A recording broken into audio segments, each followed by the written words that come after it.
भारत में दो भारत बसते हैं। ये देश विरोधी सोच और देश को तोड़ने की जो सोच है, इससे ये खानदान कभी निकल नहीं पाएगा, क्योंकि ये खानदान ने यही काम किया है। इनके नाना जी ने, इनके परनाना जी ने इसी देश के दो टुकड़े किए थे, भारत और पाकिस्तान। ये एकजुट भारत नहीं देख सकते, लेकिन ऐसे लोगों को पता होना चाहिए कि भारत जमीन का टुकड़ा नहीं है, सिर्फ एक जमीन का टुकड़ा नहीं है। भारत एक जीता जागता राष्ट्र चरित्र है। भारत ये चंदन की भूमि है, अभिनंदन की भूमि है। यहाँ कण कण में वंदन है और कंकड़ कंकड़ में शंकर है। लेकिन जिसको हिंदू धर्म की अभिभूति नहीं पता, जिसको भारतीय संस्कृति नहीं पता, वो कण कण में शंकर कहां ढूंढेगा। ये जानबूझ के इस तरह के राष्ट्र विरोधी बयान देते हैं, जबकि ये नहीं जानते कि 140 करोड़ भारतीय, जिसका बिंदु बिंदु गंगा जल है, और हम जिएंगे इसके लिए, मरेंगे इसके लिए, उसको ये बात सुन के आप पे क्रोध आता है, आपसे सहानुभूति नहीं आती है, क्योंकि लगातार आप कर रहे हो। कभी आप छठी मैया का अपमान करोगे, कभी प्रधानमंत्री की मां का अपमान करोगे, अब भारत के टुकड़े करोगे, भारत तेरे टुकड़े होकर उसको साथ लेके घुमाओगे। कभी आपके लोग कहेंगे पूरब और पश्चिम, उत्तर और दक्षिण अलग अलग हो जाना चाहिए। राहुल गांधी साहब, आप इस भारत से क्यों नहीं अलग हो जाते हैं?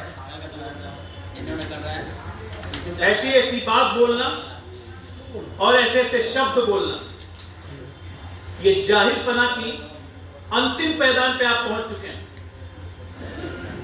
और बिहार चुनाव खत्म होते होते और 14 तारीख को रिजल्ट आते आते ये सब मानसिक विक्षिप्त हो जाएंगे। मैं बता रहा हूं, ये लाइन से एक पर एक बयान दे रहे भाई।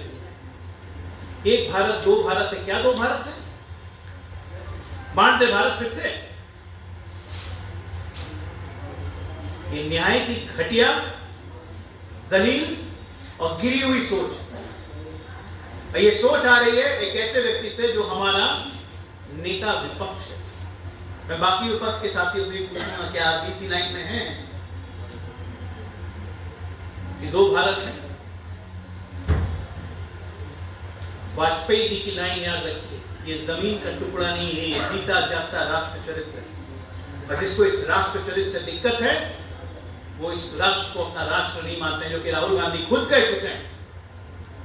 India is not a nation but a congregation of states. Bharat एक राष्ट्र नहीं, राज्यों का समूह है। जिस व्यक्ति का ये सोच हो, जो भारत को, इस राष्ट्र को राष्ट्र ही नहीं मानता हो, वैसे व्यक्ति से आज हम उम्मीद कर रहे हैं कि नेता विपक्ष पोस्ट करेंगे। शर्म आनी चाहिए उनको। धन्यवाद। अजय जी एक सवाल है।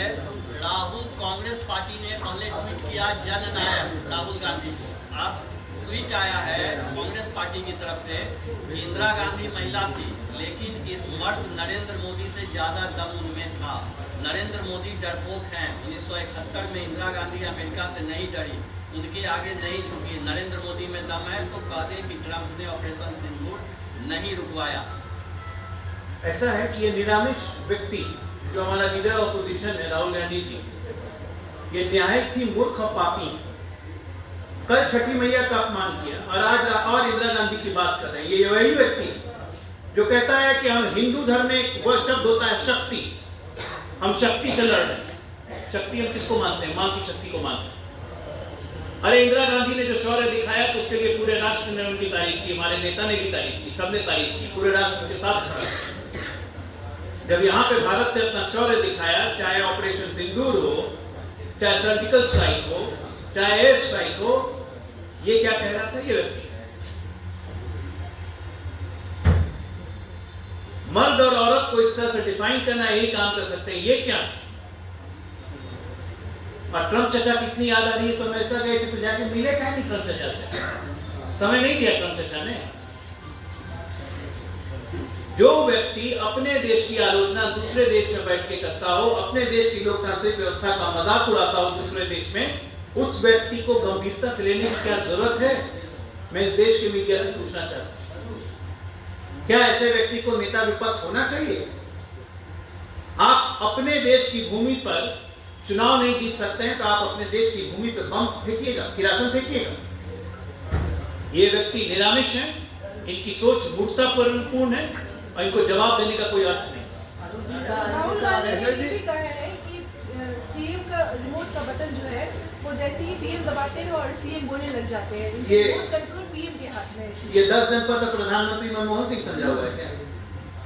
कि प्रधानमंत्री को मौन बना के रखा होगा, रिमोट रखी उनकी मम्मा के पास। वैसे सरकार एटी में नहीं करती।